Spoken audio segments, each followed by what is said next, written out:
लिए जीते हैं वो मर जाते हैं और जो समाज के लिए जीते हैं वो जिंदा रह जाते हैं। जिंदा रहो या जान जाए वोट उसी को दो जो सबों के काम आए। सत्यभामा दीदी के सारा पंच बनाई दिया हो। सत्यभामा दीदी के सारा पंच बनाई दिया हो। बगुला छाप पर मोहरा लगाई दिया हो। सत्यभामा दीदी के सारा पंच बनाई दिया हो। सत्यभामा दीदी के सारा पंच बनाई दिया हो। सत्यभामा जिंदाबाद जिंदाबाद जिंदाबाद, बगुला छाप जिंदाबाद जिंदाबाद जिंदाबाद।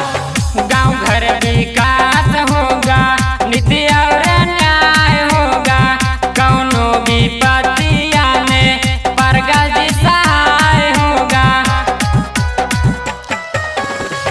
गांव घर विकास होगा, नीति और न्याय होगा, कौनो विपत्तिया में प्रगति सहाय होगा। न्याय करे खातिर सरपंच बनाए दिया हो। सत्यभामा देवी के सारा पंच बनाए दिया हो। सत्यभामा देवी के सारा पंच बनाए दिया हो। केनार पहाड़पुर पंचायत के जनता जिंदाबाद जिंदाबाद जिंदाबाद। सत्यभामा दीदी जिंदाबाद जिंदाबाद जिंदाबाद। खोरी से मिली छूटा कारा हो। घुस लेवे वाला सब हो जाए किनारा हो। चोरी घूसा खोरी से मिली छूटा कारा हो।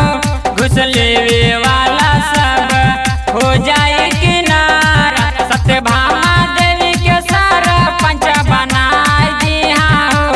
अब की बगुला छाप पर मोहर लगा